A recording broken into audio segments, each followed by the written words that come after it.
Welcome to My Therapist Is Out, an open space therapy collective podcast. We are your hub for queer and trans mental health care. Each episode, we will speak with one of our therapists or collective members and chat about a mental health topic using a queer lens. And I am your host, Renee Johnson, licensed professional clinical counselor, art therapist, and founder of Open Space Therapy Collective. This week, our guest is Bryan Kosarek, the founder of the new platform and social media community, Unite. Bryan is looking to change the way that queer people find support in life when our happiness, well-being, and mental health are being challenged.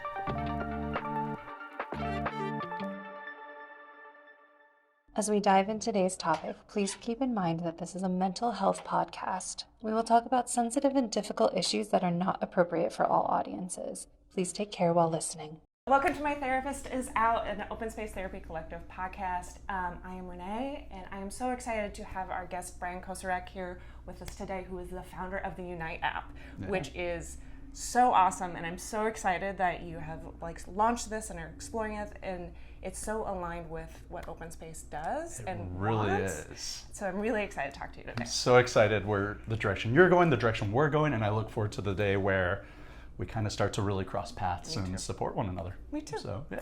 So for our listeners who don't know you yet, what is the Unite app and how did it, well, we'll go into how it came into fruition in a minute, but can you do the two-sentence intro? Yeah, Unite is just looking to bridge the gap between self-help and therapy. There's a lot of people that want more support, but don't always know where to start. Yeah. So our goal is to curate the experts, the content, and community or community experiences to better support people through a community-centric model.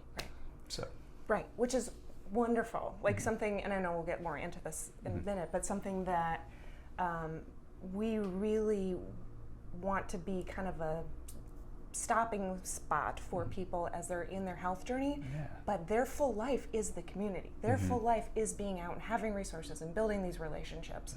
And so as you continue to expand and we continue to expand, I value this so much, and I love that we're coming at it from kind of the two ends.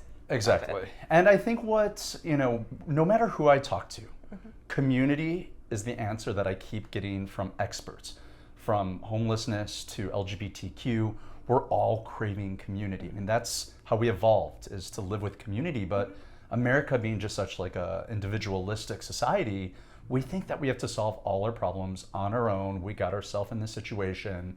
We have to get ourselves out. And some stats just to put out there is that the average length for somebody to find support from the onset of having some challenges with mental health to actual treatment or intervention or support could be up to 11 years, and that's a really long time. It's a really long time. And what we would love to achieve with Unite is to let people know they don't have to do it alone. Even if they did get themselves into a situation, which we all do, the sooner that we could find a resource, take in content, connect to a community that relates to us, and then find the right experts, we could cut that time down significantly. Yeah. And so that's what I hope with Unite is, where wellness starts as one of our taglines. And if you don't know where to turn, you could start with content. I think we could both agree that mental health in a way is a language. And if you have the language to communicate your needs, then you're more willing to ask for support. Yeah. But you want to go to France without, most of us do now these days, but you get the point. Yeah. And I think one of the things I've really loved about social media, and I'm clearly a podcast person, is it's an easy, safe, low stress way to start hearing about it, learning other people's experiences, not feeling alone, and kind of getting that language and that drive to be oh, somebody else might be experiencing what I'm experiencing. Totally. Maybe I can reach out. And that's the hope with Unite. When people are like, how did you get here? And I'm like, well, it was a 10-year journey. It didn't happen overnight. And when you go through the experience, it is very fragmented. And you're like, okay, what's this? Why do I feel this way? Who am I supposed to work with? And I fully committed myself to the journey. It's a never-ending journey. But at this point, I looked back and I was like, that was really messed up. It was always me looking for an answer, knowing something wasn't right, but not knowing where to go.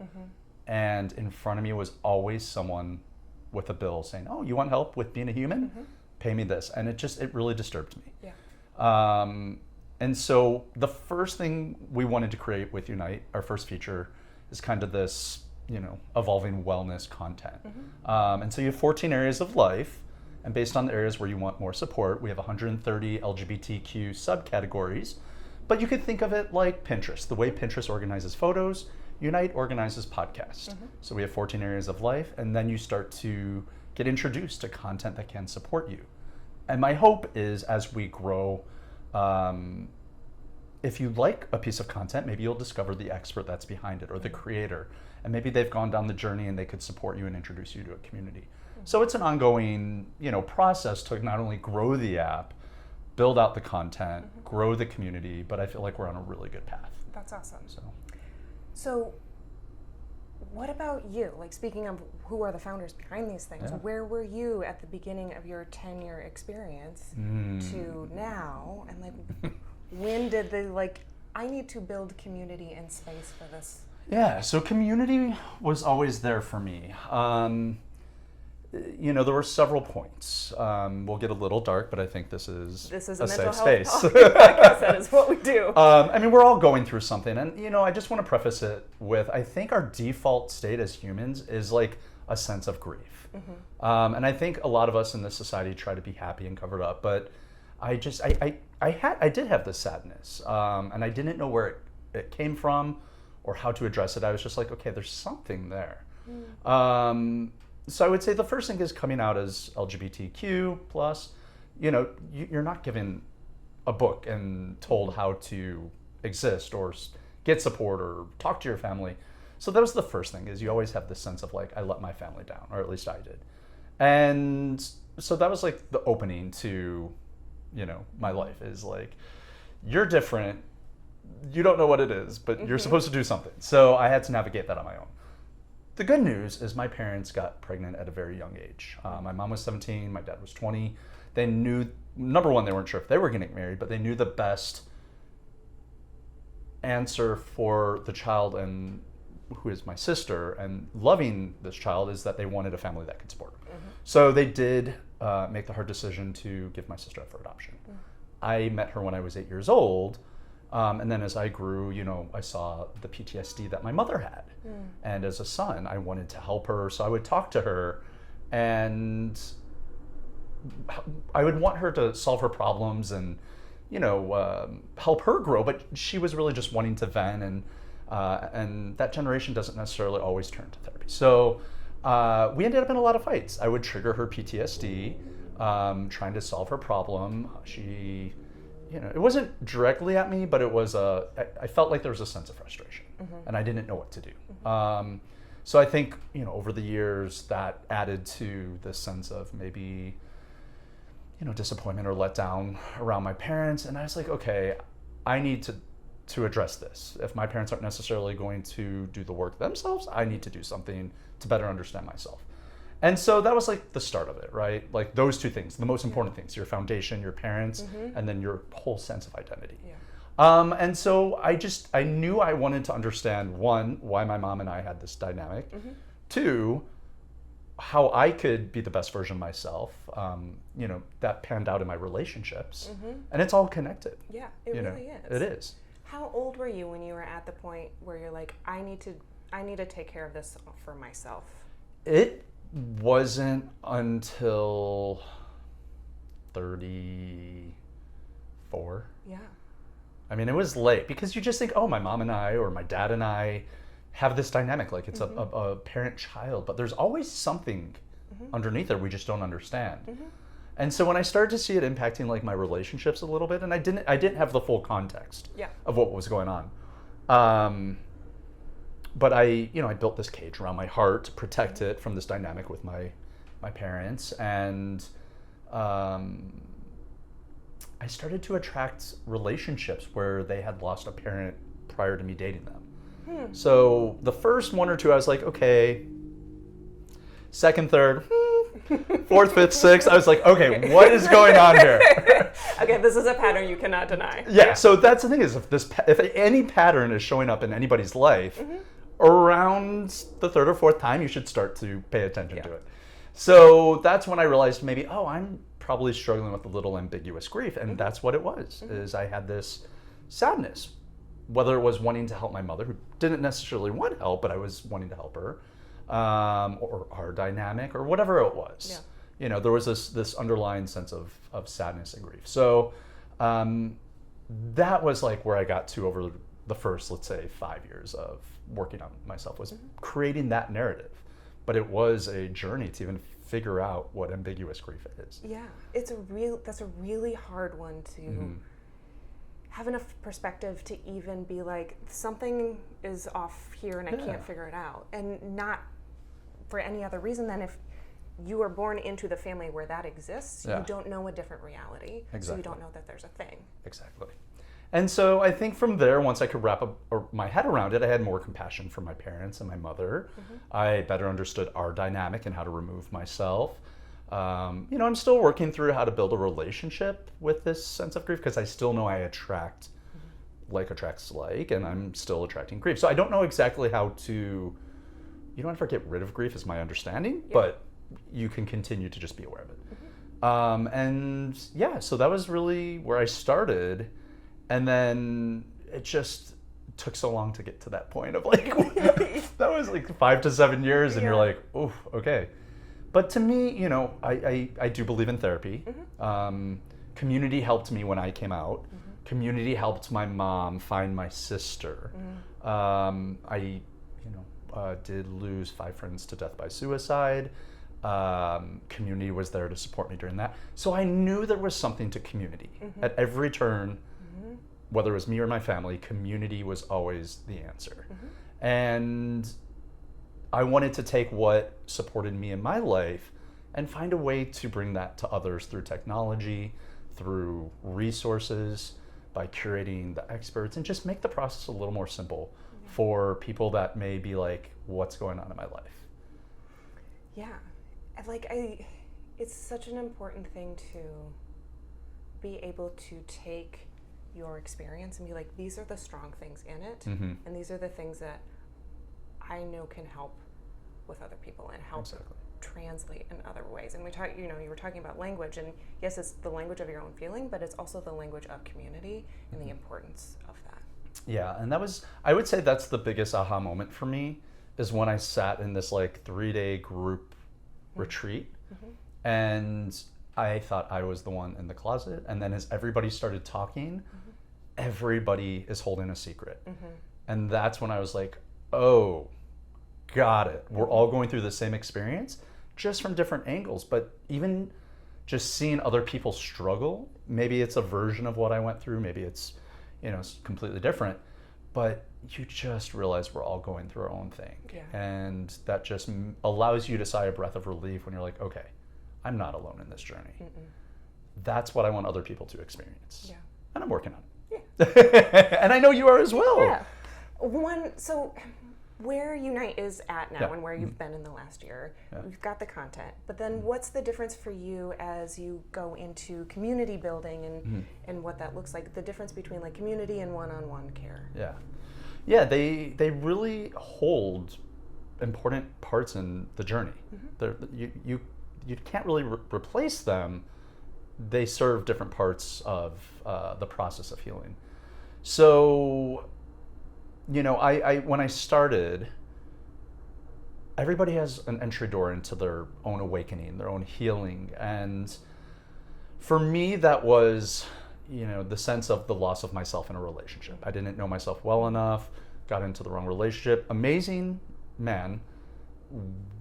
I truly believe we're there to pivot each other onto the right path, which totally looking back is what it was. And I always just ebbed and flowed out of community support and one-on-one support. And I think, and I may ask you to rephrase the question just one more time to make sure I'm answering it correctly. As you've moved into community support, as you're building community through Unite, how is that different, or what does that support look like with Unite that's different than if somebody came and sat with me, or somebody's in a relationship and that is their primary support. Yeah. Okay. So really, I mean, we're still very early on. So we are all about early stage growth and content. So right now we did launch Unite Social, which is our community experiences.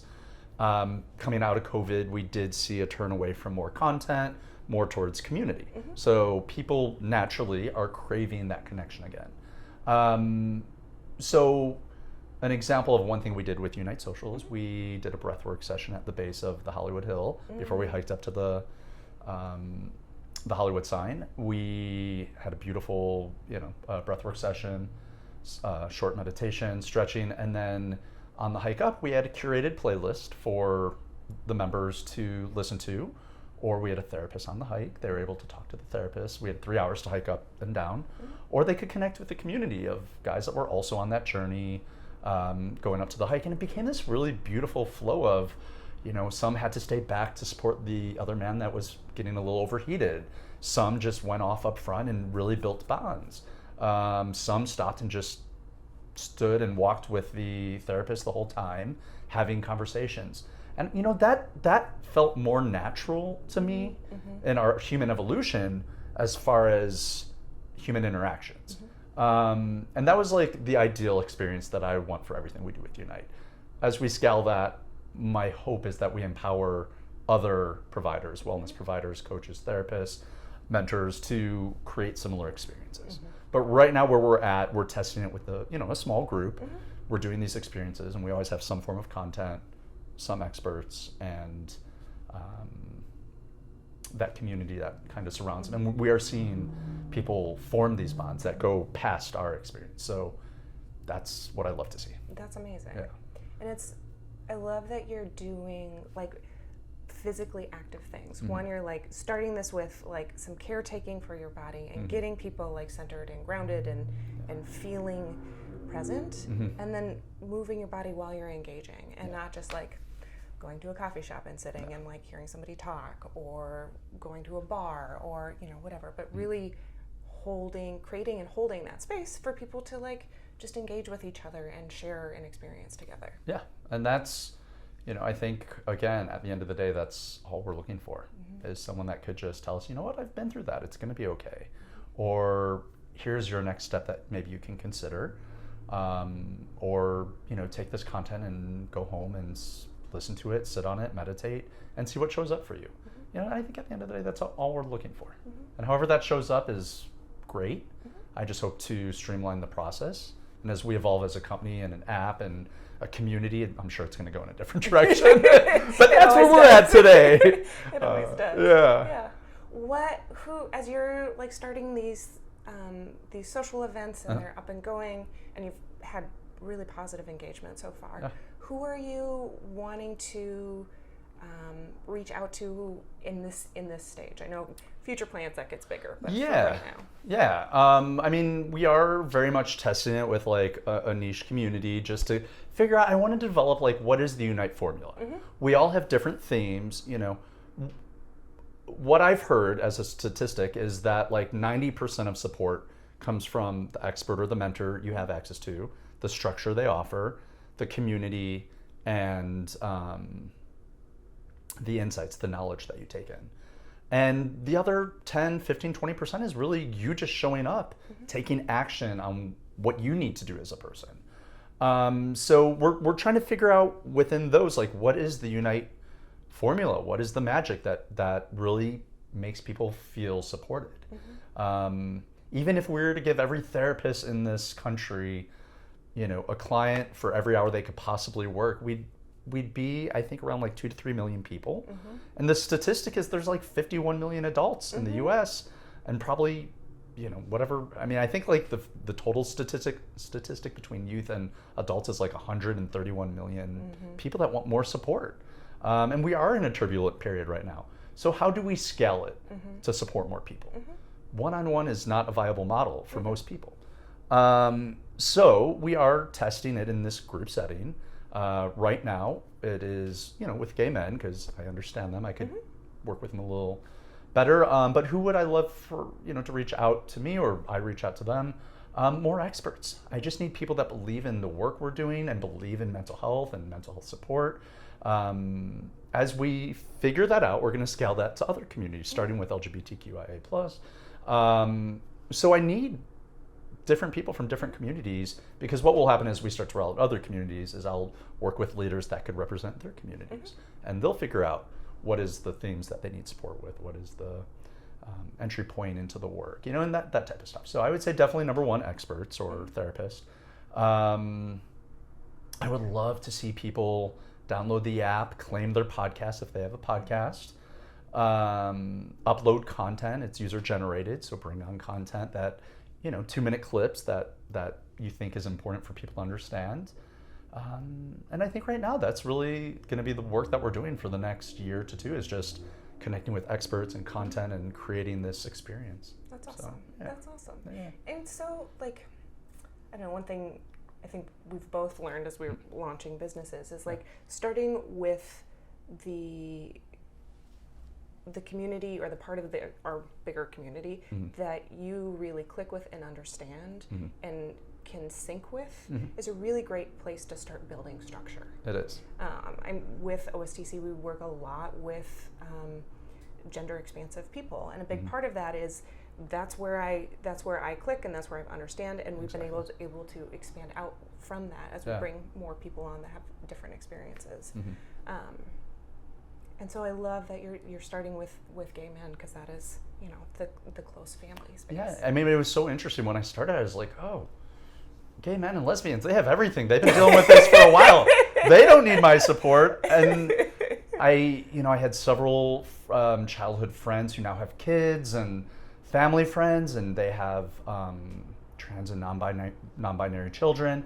They're like, this community really needs support. And I was like, yeah. And it was interesting, because I really did want to support a community that could benefit and use the support. And it really is every community has its own language, its own so I think it's so important for people to work with therapists that truly understand them, and vice versa. And that is part of the process I would love to streamline in our expert search, is really getting people matched with the right support, because I do hear terrible stories. Oh my God! We don't have to get started on that. We are going to have a future podcast. We're probably be mental health after dark or something, where we're just going to talk about therapist horror stories, because I know we all have them. Yeah. But that's a different episode. We'll have you back.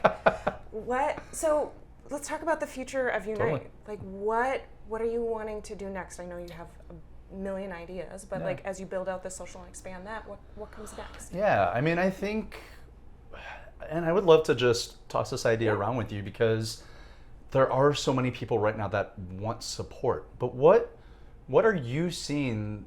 What is the resistance to people coming into the space that you're seeing?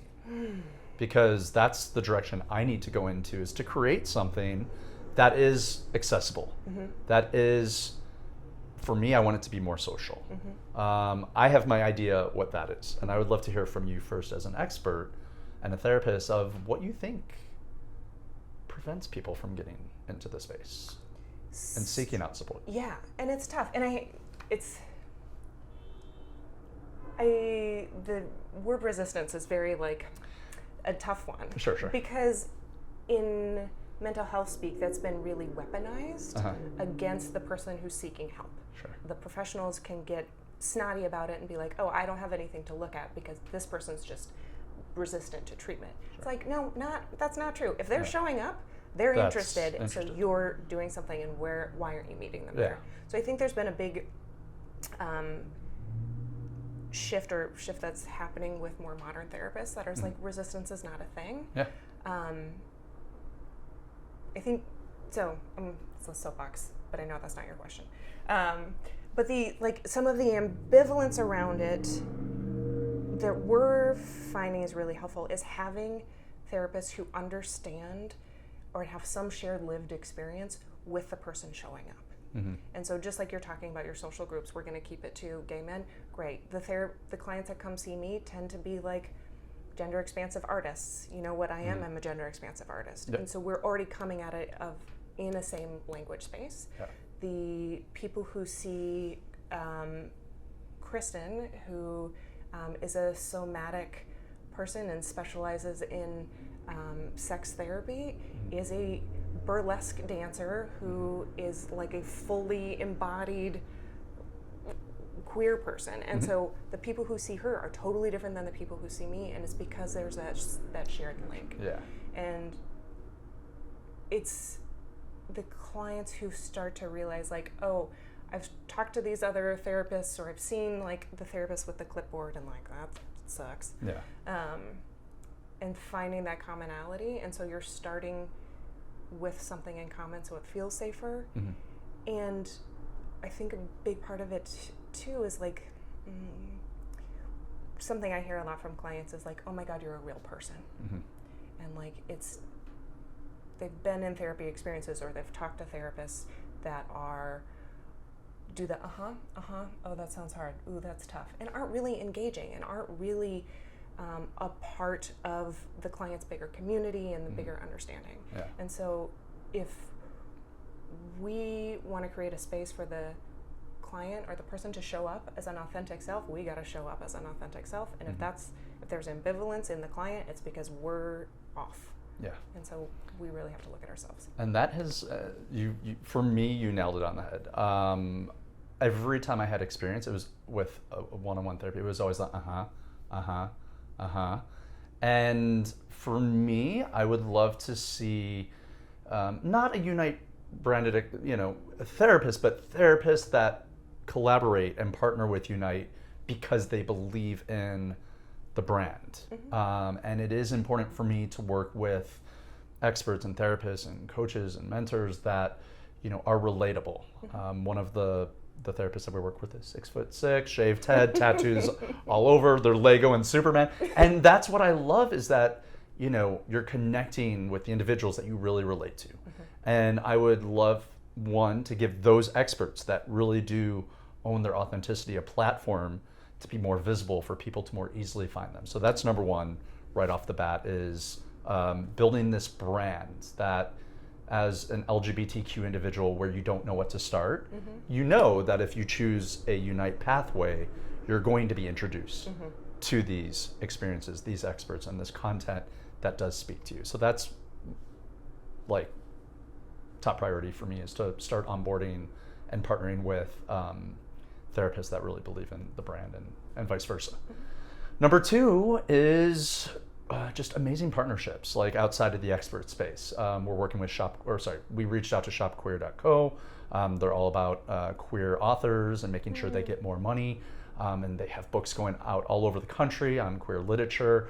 How can we sneak a bookmark in there that gets to Middle America, where they don't have the resources that we have in LA, or the support, or the community, and they could scan that QR code and get back to the app for conversations and content and discover the experts.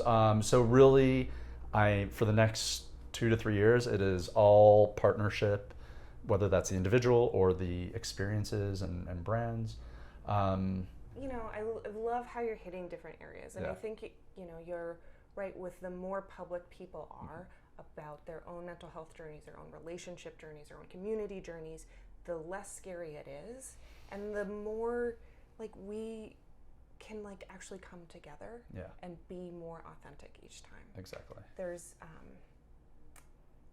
something that's been coming up a lot this week is there's a myth around if you know a demon's name, then you have power over the demon. And the same mechanism, or that there's a mechanism in your brain, if you can name an emotion, that emotion dissipates. And I think that so I love this demon metaphor. Not that emotions are demons, but they get demonified. Yeah. That's not a word.